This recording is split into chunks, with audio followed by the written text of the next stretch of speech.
Friends எல்லாருக்கும் வணக்கம். Welcome back to Achi channel. நம்ம Achi சேனலை சப்ஸ்கிரைப் பண்ணி நம்ம சேனலுக்கு சப்போர்ட் பண்ணுற எல்லா வியூவர்ஸ்க்கும் ரொம்ப ரொம்ப நன்றி. நம்ம சேனலை சப்ஸ்கிரைப் பண்ணாதவங்க சேனலை சப்ஸ்கிரைப் பண்ணிவிட்டு அப்படியே அந்த பெல் ஐக்கானையும் நீங்கள் ப்ரெஸ் பண்ணிங்க அப்படின்னா நாங்கள் வீடியோ அப்லோட் பண்ண உடனே உங்களுக்கு நோட்டிஃபிகேஷன் வந்துடும். நீங்களும் ஓப்பன் பண்ணி பார்க்குறதுக்கு ஈஸியாக இருக்கும் Achi சேனலோட வீடியோ எல்லாத்தையும். இன்றைக்கி நம்ம Achi சேனலில் என்ன ரெசிபி பார்க்க போகிறோம் அப்படின்னா, காலையில் சிம்பிளாக செய்கிற மாதிரி ஒரு பிரேக்ஃபாஸ்ட் ரெசிபி தான் நான் இன்றைக்கி செய்யலான்னு இருக்கேன். பசங்களுக்கு எப்பவுமே இட்லி, தோசை, சப்பாத்தி, பூரி எல்லாம் சாப்பிட்டு போர் அடித்து போயிருப்பாங்க. அப்போ நம்ம ரெஸ்டாரண்ட் ஸ்டைலில் நம்ம அவங்களுக்கு இந்த ரெசிபியை பண்ணி கொடுத்தோம்னு வச்சுக்கோங்களேன், நம்ம வீட்டு குட்டீஸ் நம்மளை கெட்டி பிடிச்சி ஐ லவ் யூன்னு சொல்லி முத்தம் கொடுக்குற அளவுக்கு அந்த ரெசிபி அவ்வளோ டேஸ்ட்டாக இருக்கும். நம்மளோட ரெசிபி நல்ல க்ரீமியாக நல்ல இந்தியன் ஸ்டைலாக நான் இன்றைக்கி நான் இந்த ரெசிபியை பண்ணலான்னு இருக்கேன். அது என்ன ரெசிபினா, குட்டீஸ் எல்லாருக்கும் ரொம்ப ரொம்ப பிடிச்ச பாஸ்தா ரெசிபி தான் நான் இன்றைக்கி பண்ண போகிறேன். நான் ஒயிட் பாஸ்தாவும் செஞ்சு காமிக்க போகிறேன். ரெட் பாஸ்தா டொமேட்டோ ஆட் பண்ணி மசாலாவெல்லாம் போட்டு ரெட் பாஸ்தாவும் செய்யலான் இருக்கேன். நல்லா நம்மளோட இந்தியன் ஸ்டைலில் தக்காளி வெங்காயம்லாம் போட்டு ரெட் பாஸ்தா செய்ய போகிறேன். நல்லா க்ரீமியாக அப்படி அந்த பாஸ்தா எடுக்கும்போதே அப்படி க்ரீமியாக இருக்க போகுது. அந்த பாஸ்தா தான் எப்படி செய்யலாங்கிறத நான் உங்களுக்கு இன்றைக்கி எக்ஸ்பிளைன் பண்ணுறேன். வாங்க பார்க்கலாம். நான் இந்த கப்பில் இந்த ஒரு கப் அளவுக்கு 3 கப் அளவு பாஸ்தா இன்றைக்கி எடுத்திருக்கேன் செய்கிறதுக்காக. பாஸ்தான்னு சொன்னோடனே நம்ம தேவாக்குட்டி கிச்சனுக்கு ஓடி வந்துட்டாரு, பாஸ்தாவில் விளையாண்டுட்டு இருக்காரு. 1 கப் அளவு நீங்கள் பாஸ்தாக்கு 2 கப் தண்ணி பாயில் பண்ண வச்சுக்கணும். நல்லா தண்ணி நல்லா கொதிக்கணும். நான் 3 கப் பாஸ்தா எடுத்ததுனால இந்த கப்பால் 6 கப் அளவுக்கு தண்ணி ஊற்றி பாயில் பண்ண வச்சுருக்கேன். இங்கே பாருங்கள், தண்ணி நல்லாவே கொதிச்சிடுச்சு நமக்கு. இப்போ இதில் இந்த கொதிக்கிற தண்ணியில் கொஞ்சமாக உப்பு ஆட் பண்ணிக்கோங்க. அப்புறமா அந்த பாஸ்தா ஒன்றுக்கு ஒன்று ஒட்டாமல் வர்றதுக்காக என்னப்பா என்ன அது என்னமோ எழுதியிருக்கு தெரியல. இந்த பாஸ்தா ஒன்றுக்கு ஒன்று ஒட்டாமல் வர்றதுக்காக இந்த கொதிக்கிற தண்ணியில் கொஞ்சமாக ஆயில் அப்ளை பண்ணிக்கோங்க. அடுத்து இந்த தண்ணியில் நம்ம எடுத்து வச்ச பாஸ்தா எல்லாத்தையும் போட வேண்டியதான். குட்டிப்பிலா, தண்ணி ரொம்ப கொதிக்குது, அதனால் அம்மாவே போட்டுருதேன். சரியா? போடும்போது மேலே தெரிக்குண்டி. ஓகேவா? அந்த கையை எடுத்துக்கோங்க. இப்போ நம்மளோட எல்லா பாஸ்தாவையும் இதில் போட்டுட்டு இப்போ உன்னோட ஆசைக்கு நீ அந்த இந்த ஒரு பாஸ்தாவை போடு. ஓகே? அலாரத்தில் நான் ஒரு 8 மினிட்ஸ் வைக்க போகிறேன். இந்த பாஸ்தா எல்லாம் பாயில் ஆகிறதுக்கு, நல்லா வேகிறதுக்கு 8 மினிட்ஸ் வைக்கலாமா தேவா? 7லேருந்து 8 மினிட்ஸ் போதும். ஓகே, 8 மினிட்ஸ் வச்சுட்டு கொடு. ஏன்னா நம்மளோட பாஸ்தா ஒரு 80% இல்லை 90% வரை வெந்தால் போதும். நம்மளோட பாஸ்தா ரொம்ப குக் ஆக வேண்டாம். ஏன்னா அடுத்து நம்ம தக்காளி வெங்காயம்லாம் போட்டு வதக்கும் போது பாஸ்தா போட்டு கொஞ்சம் கிளறுவோம். அதனால் ஒரு 8 மினிட்ஸ் வச்சுருக்கேன். இதை கொஞ்சம் அப்பப்போ கிண்டி கொடுத்துக்கிட்டே இருங்க, இல்லைன்னா அடியில் அப்படியே ஒட்டிக்கும். அதுக்காகத்தான். தேவகுட்டி, அம்மா ஒரு கரண்டி எடுக்கணும்டா.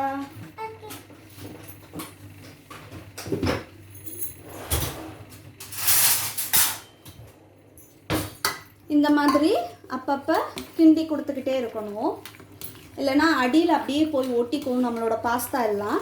8 மினிட்ஸ் கழித்து இது எப்படி வெந்திருக்குன்னு நான் உங்களுக்கு காமிக்கிறேன்.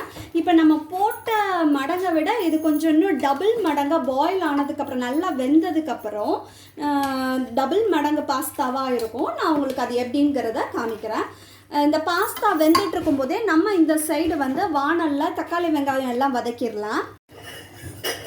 நான் ரெட் பாஸ்தா செய்கிறதுக்கு ஒரு பெரிய வெங்காயத்தை நல்லா குறுக அரிஞ்சு வச்சுருக்கேன். அப்புறம் 2 தக்காளி எடுத்து இந்த மாதிரி நல்லா தக்காளியும் குறுக அரிஞ்சு வச்சுருக்கேன். ஒரு வானல் வச்சுட்டேன். வானல் கொஞ்சம் ஹீட் ஆனோடனே நம்ம இதில் கடலை எண்ணெய் கொஞ்சம் அப்ளை பண்ணிக்கலாம்.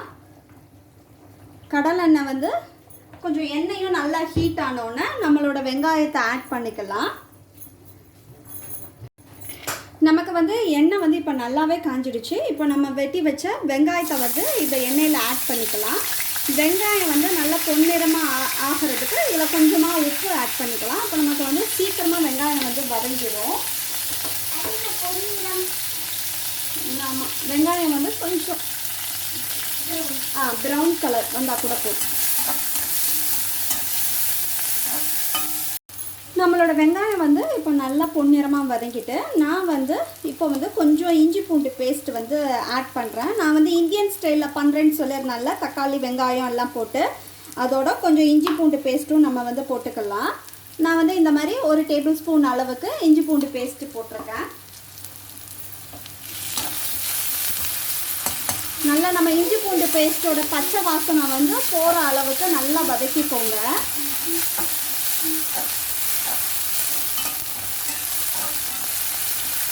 நம்மளோட இஞ்சி பூண்டு பேஸ்ட் வந்து நல்லாவே வதங்கிடுச்சு. இப்போ நம்ம குறுக அரிஞ்சு வச்சுருக்கோம்ல தக்காளி 2, அந்த 2 தக்காளியை இதில் ஆட் பண்ணிடலாம். ஐயோ அம்மா ஒரு பீஸ் கட் பண்ணாமையே போட்டிருக்கேன்டா முழுசாகவே.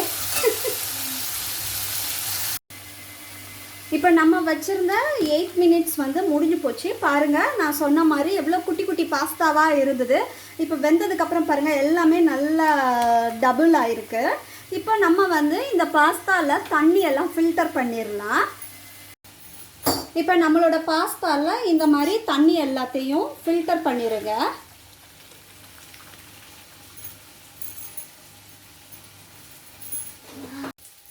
இப்போ நம்ம ஃபில்டர் பண்ண பாஸ்தா எல்லாத்தையும் இந்த மாதிரி ஒரு தட்டில் போட்டு நல்லா ஆற வச்சு எடுத்துக்கலாம். இது மேலே கொஞ்சமாக வந்து ஆயில் அப்ளை பண்ணிட்டா நமக்கு வந்து ஒன்றோடு ஒன்று ஒட்டாமல் வரும். அதுக்காகத்தான் கொஞ்சமாக ஆயில் அப்ளை பண்ணி விட்டுருங்க. நல்லா எல்லா பக்கத்துலேயும் அந்த ஆயில் வந்து எல்லா பாஸ்தா மேலேயும் அந்த ஆயில் படுற மாதிரி. அப்போ நமக்கு வந்து பாஸ்தா வந்து ஒன்றோடு ஒன்று ஒட்டாமல் நல்லாவே இருக்கும். நம்ம அடுத்து வானலில் போட்டு கிண்டி எடுக்கும்போது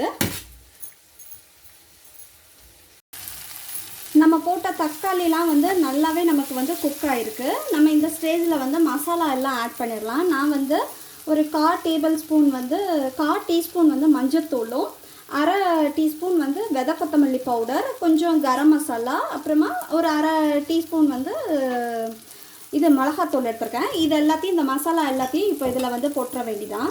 இதோட பச்சை வாசனை போகிற அளவுக்கு இதை கொஞ்சம் வதக்கி விட்டுக்கலாம்.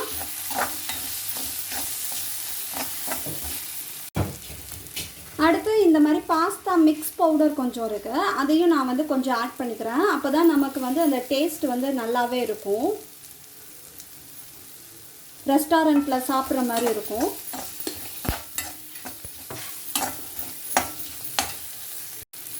அடுத்து நான் கொஞ்சமாக மிக்ஸ்டு ஹெர்ப் இதையும் கொஞ்சம் ஆட் பண்ணிக்கிறேன். இதோட இந்த ஃப்ளேவர்லாம் போட்டோன்னா பாஸ்தா சாப்பிடும்போது நல்லாவே இருக்கும் நமக்கு. இதை போட்டு கொஞ்சம் நல்லா வதக்கி விட்டுட்டு கொஞ்சம் இந்த தக்காளி வெங்காயம் எல்லாம் நல்லா வேகிறதுக்கு கொஞ்சம் நம்ம தண்ணி ஆட் பண்ணிக்கலாம்.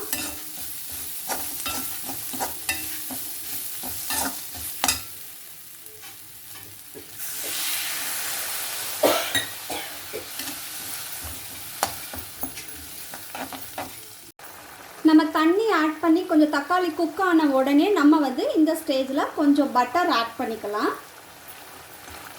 நான் ஒரு 1/2 டேபிள் ஸ்பூன் கிட்ட பட்டர் எடுத்திருப்பேன். அப்போ தான் நமக்கு வந்து இந்த பட்டர் உருகி நல்லா க்ரீமியாக வரும். அதுக்காக தான் நான் வந்து பட்டர் ஆட் பண்ணுறேன். குழந்தைங்களும் நல்லா விரும்பி சாப்பிடுவாங்க.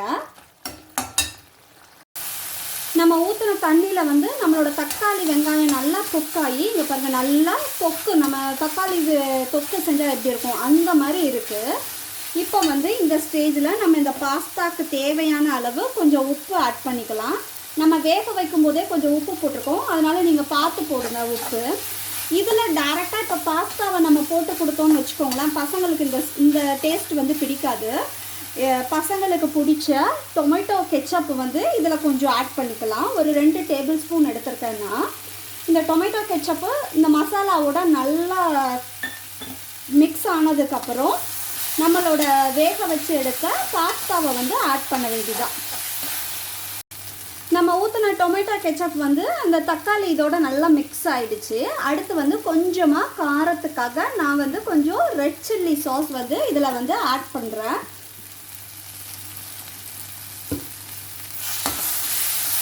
சப்போஸ் உங்கள் பசங்க வந்து காரம் ரொம்ப சாப்பிட மாட்டாங்க அப்படின்னா நீங்கள் வந்து இந்த ரெட் சில்லி சாஸ் வந்து கொஞ்சமாக வேணால் ஆட் பண்ணிக்கோங்க. இல்லை உங்களுக்கு அது டேஸ்ட்டு பிடிக்காது அப்படின்னா அதை கூட நீங்கள் வந்து ஸ்கிப் பண்ணிடலாம். இது நல்லா வந்து இப்போ வந்து குக் ஆகட்டும். நம்ம போட்ட அந்த ரெட் சில்லி சாஸ் வந்து நம்மளோட மசாலா எல்லாம் இப்போ நல்லா குக் ஆகிட்டு, நான் இப்போ வேக வச்சு எடுத்துருந்தால அந்த பாஸ்தாவில் வந்து கொஞ்சமாக வந்து நான் இப்போது ரெட் பாஸ்தாக்கு வந்து எடுத்துக்கிறேன். மீதி பாஸ்தா வந்து ஒயிட் பாஸ்தா செய்கிறதுக்கு வச்சுருக்கேன். இப்போ பாஸ்தா போட்டுட்டு நல்லா ஜென்டலாக வந்து நீங்கள் இது பண்ணி விடுங்க. ஏன்னா நம்ம ஏற்கனவே வேக வச்சு எடுத்துருக்கோம் இந்த பாஸ்தாவை.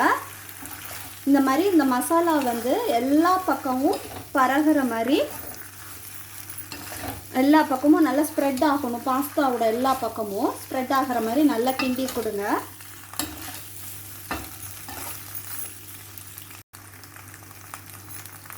நம்மளோட மசாலா வந்து பாஸ்தாவில் எல்லா பக்கமும் நல்லாவே ஸ்ப்ரெட் ஆகிட்டு, இப்போ இந்த ஸ்டேஜில் வந்து நல்லா க்ரீமியாக வர்றதுக்காக நான் வந்து கொஞ்சம் சீஸ் வந்து இதில் வந்து ஆட் பண்ணலான்னு இருக்கேன்.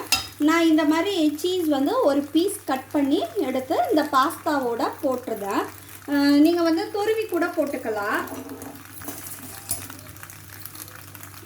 இந்த மாதிரி ஒரு துருவுறதை எடுத்துகிட்டு இதில் லைட்டாக நீங்கள் வந்து எண்ணெயை வந்து அப்ளை பண்ணிக்கோங்க.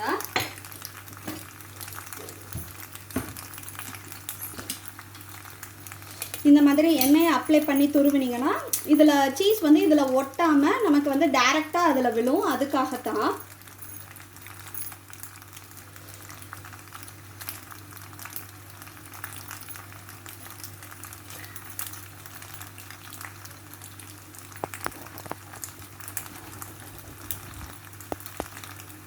ரெஸ்டாரண்ட் ஸ்டைலெல்லாம் இந்த மாதிரி தான் பண்ணுவாங்க. இந்த மாதிரி சீஸ் வந்து கடைசியாக போடுவாங்க. அப்போ நம்ம பாஸ்தா வந்து எடுத்து சாப்பிடும்போது நல்லா க்ரீமியாக இருக்கும் நம்மளோட பாஸ்தா. அதுக்காகத்தான்.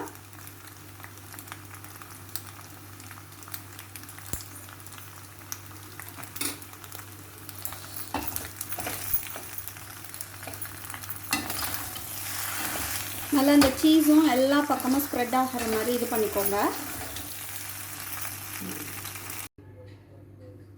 அவ்வளோதான், நம்மளோட ரெட் பாஸ்தா வந்து ரெடி. பாருங்கள் எவ்வளோ ரெஸ்டாரண்ட் ஸ்டைலில் கிடைக்கிற மாதிரி எவ்வளோ பார்க்க அழகாக இருக்குது. பசங்க வந்து விரும்பி சாப்பிடுவாங்க இந்த பாஸ்தா நீங்கள் பண்ணி கொடுத்தீங்கன்னா. அவ்வளோதான், இதை பசங்களுக்கு வைக்க வேண்டியதான். அடுத்து வந்து ஒயிட் பாஸ்தா வந்து நான் பண்ண போகிறேன். அடுத்து வந்து நம்ம வந்து ஒயிட் பாஸ்தா செய்யலாம். ஒயிட் பாஸ்தா செய்கிறதுக்கு நான் வந்து ஒரு வானல் வச்சுருக்கேன். இந்த வானல் வந்து கொஞ்சம் ஹீட் ஆனோடனே நான் வந்து கொஞ்சமாக இதில் வந்து பட்டர் ஆட் பண்ணிக்கிறேன். பட்டர் வந்து நம்ம எந்த அளவுக்கு ஆட் பண்ணுறோமோ அந்த அளவுக்கு நம்மளோட பாஸ்தா வந்து நல்லா க்ரீமியாக வரும். இப்போ பட்டர் நல்லா உருகணும். பட்டர் உருகினதுக்கப்புறம் இதில் வந்து 2 டேபிள் ஸ்பூன் மைதா மாவு எடுத்திருக்கேன். இந்த 2 டேபிள் ஸ்பூன் மைதா மாவை இந்த பட்டரில் போட்டு நம்ம வந்து ஒரு 2 மினிட்ஸ் வந்து குக் பண்ணணும். நம்ம போட்ட பட்டர் வந்து இப்போ நமக்கு நல்லாவே உருகிடுச்சு.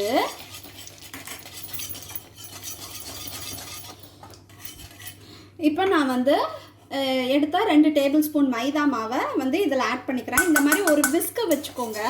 அப்போ தான் வந்து நமக்கு வந்து கட்டி விழாமல் இருக்கும். இது ஒரு 2 மினிட்ஸ் வந்து குக் ஆகட்டும் இந்த பட்டரில்.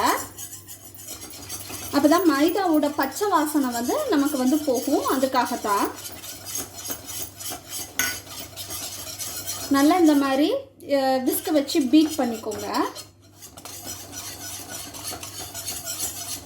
நல்லா நமக்கு போட்ட மைதா வந்து இப்போ நல்லா குக் ஆகிடுச்சு. இந்த ஸ்டேஜில் வந்து நான் வந்து ஒரு டம்ளர் அளவுக்கு காய்ச்சின பால் எடுத்திருக்கேன்.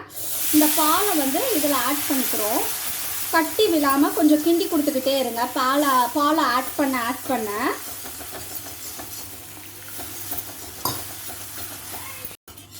இந்த மாதிரி கட்டி விழாமல் கொஞ்சம் கிண்டி கொடுத்துக்கிட்டே இருங்க. நம்ம ஊற்றின வந்து பால் வந்து கொஞ்சம் பொங்கி வந்தோடனே நம்ம அடுத்து வந்து பெப்பர் பவுடர் கொஞ்சம் ஆட் பண்ணிக்கலாம். நம்ம போட்ட மைதாவே தெரியல பாருங்கள், நல்லாவே இதாகிடுச்சு, குக் ஆகிடுச்சு நம்ம போட்ட மைதா. இப்போ பால் வந்து நல்லா பொங்கட்டும்.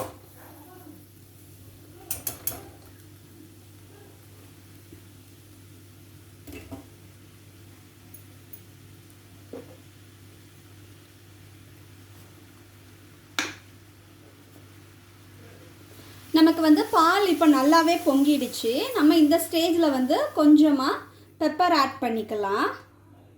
அடுத்து கொஞ்சம் அந்த மிக்ஸ்டு ஹெர்ப் எடுத்து வச்சிருந்தேன்ல, அது கொஞ்சம் ஆட் பண்ணிக்கிறேன்.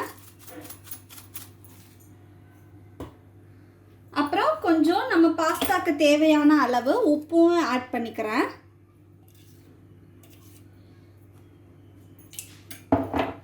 இதெல்லாம் போட்டு நல்லா எல்லா பக்கமும் மிக்ஸ் பண்ணி விட்டுருங்க. இந்த ஸ்டேஜில் வந்து நான் கொஞ்சமாக வந்து ஆனியன் ஃப்ளேக்ஸ் போடுறேன். அதோட டேஸ்ட் வந்து நல்லாயிருக்கும். அதுக்காக தான் இது கொஞ்சமாக ஆட் பண்ணிக்கிறேன் நான்.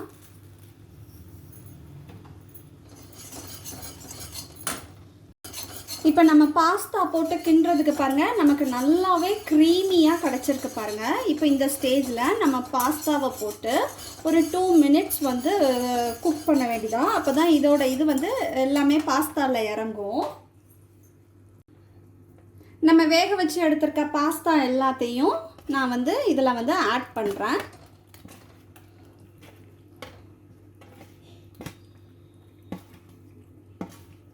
நம்ம எண்ணெய் வேக வச்சு எடுத்து ஃபில்டர் பண்ணதுக்கப்புறம் எண்ணெய் ஆட் பண்ணதுனால நமக்கு பாஸ்தா பாருங்கள் ஒன்றுக்கு ஒன்று ஒட்டாமல் நல்லா உதிரியாக வந்திருக்கு பாருங்கள் நம்மளோட பாஸ்தா. அவ்வளோதான். இப்போ நம்ம வந்து எல்லா பக்கமும் ஸ்ப்ரெட் ஆகிற மாதிரி இது பண்ணிவிட வேண்டியதான்.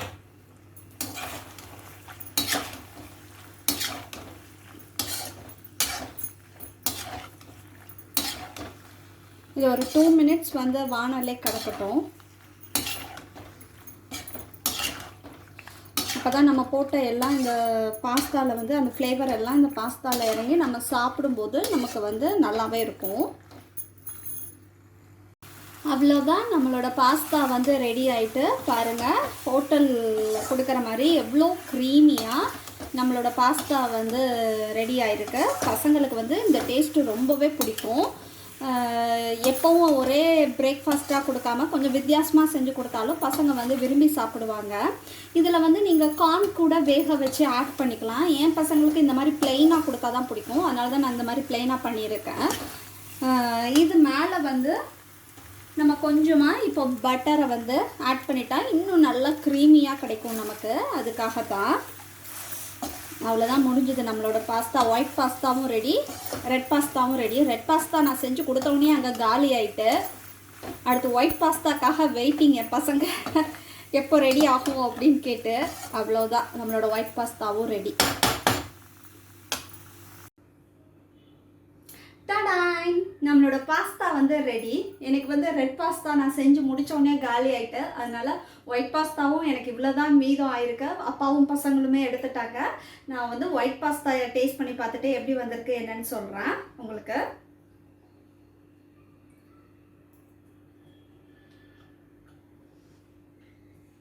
செமையாக இருக்குங்க. ஹோட்டலில் சாப்பிட்ற மாதிரியா இருக்குங்க. நல்லா க்ரீமியாக பாஸ்தா நல்லாவே இருக்குது. நல்லா குக்காக இருக்கு நம்மளோட பாஸ்தா. நீங்களும் உங்களோட குட்டீஸ்க்கு இந்த மாதிரி பாஸ்தா செஞ்சு கொடுங்க. ரொம்ப என்ஜாய் பண்ணி விரும்பி சாப்பிடுவாங்க நம்ம பசங்க. அட்லீஸ்ட் மந்த்லி ஒன்ஸாவது வந்து கொடுக்கலாம் இந்த மாதிரி ஃபுட்டு. அடிக்கடி வேண்டாம். மந்த்லி ஒன்ஸ் இல்லை 2 மந்த்ஸ்க்கு 1 டைம் வந்து செஞ்சு கொடுக்கலாம். இந்த ரெசிபி வந்து உங்களுக்கு பிடிச்சிருந்தது அப்படின்னா இந்த ரெசிபியோட லிங்க்கை உங்கள் ஃப்ரெண்ட்ஸு, உங்கள் ரிலேட்டிவ்ஸ் எல்லாருக்கும் ஷேர் பண்ணுங்கள். அவங்களும் இந்த ரெசிபி வந்து பார்த்து என்ஜாய் பண்ணி அவங்களோட குட்டீஸ்க்கு, வீட்டில் இருக்க குட்டீஸ்க்கு செஞ்சு கொடுக்கட்டும். எல்லா குட்டீஸும் என்ஜாய் பண்ணி சாப்பிடுங்க இந்த ரெசிபி அவங்க அம்மா கிட்ட செய்ய சொல்லி கேட்டு. ஓகே ஃப்ரெண்ட்ஸ், பாய், தேங்க்யூ.